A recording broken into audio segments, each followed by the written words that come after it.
रुपया है वो डॉलर के मुकाबले में 20 से 23% जो है वो गिर सकता है। आप ये देखें कि पाकिस्तान की जो बड़ी ऑटोमोबाइल कंपनीज हैं, होंडा और टोयोटा, उन्होंने 12-12, 13-13 लाख अपनी प्राइसेस में कमी कर दी है। टेक्सटाइल की भी अभी आपको जो एक्सपोर्ट्स हैं वो खदशा ये है कि गिरनी आपको नजर आएंगी। मुकालमा टीवी के नए व्लॉग के साथ आपकी खिदमत में हाजिर हूँ। दो इंपॉर्टेंट 3 डेवलपमेंट्स आपके साथ शेयर करनी है।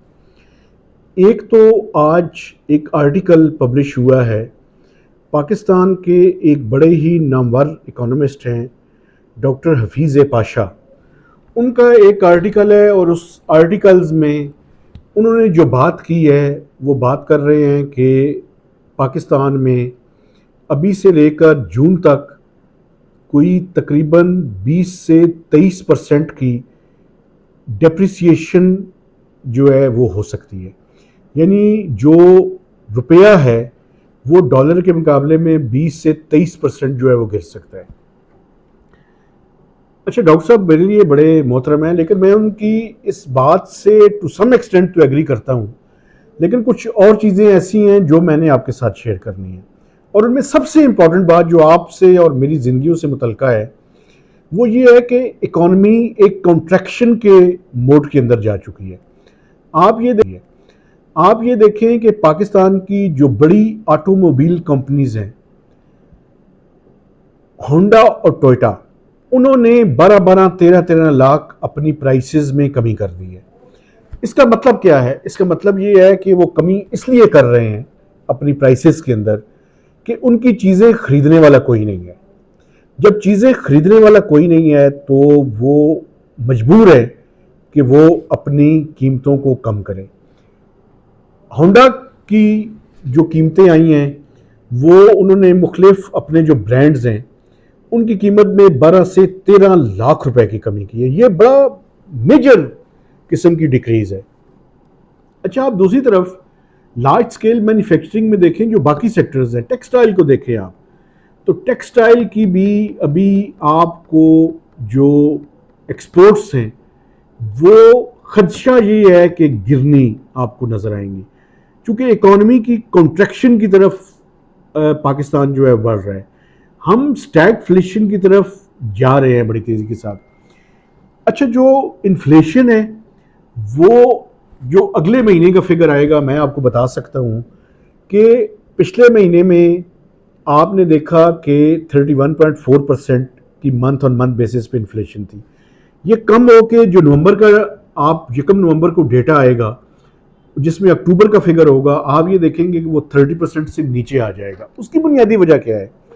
उसकी बुनियादी वजह ये है कि जो ऑयल की प्राइसेस गिरी, तकरीबन जो पेट्रोल की प्राइस है वो 40 रुपए कम हुई और डीजल की कीमत में 15 रुपए कमी हुई। तो उसके नतीजे में वो जो इन्फ्लेशन का बिल्डअप था उसमें कमी आनी शुरू हो जाएगी। लेकिन आप ये देखेंगे कि जो नवंबर का डेटा आएगा, जो कि 1 नवंबर से गैस की कोई 193% एवरेज इंक्रीज हुई है मुख्तलिफ सेक्टर्स को सामने रखें तो वो जो 193% की इंक्रीज है ये पिछले साल के मुकाबले में कोई 0.8% इन्फ्लेशनरी प्रेशर को ऊपर करेगी।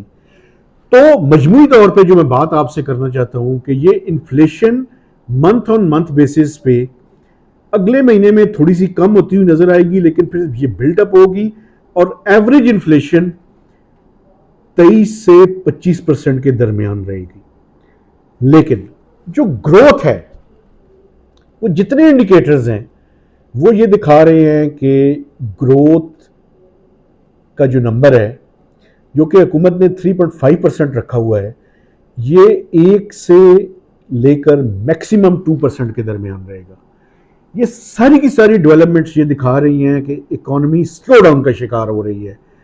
पाकिस्तान में लोगों के लिए रोज़गार ढूंढना मुश्किल है, गुर्बत में इजाफा होगा, इन्फ्लेशन का प्रेशर चूँकि ज़्यादा है और ग्रोथ कम है, तो ये आम आदमी के लिए कोई अच्छा शगुन नहीं है।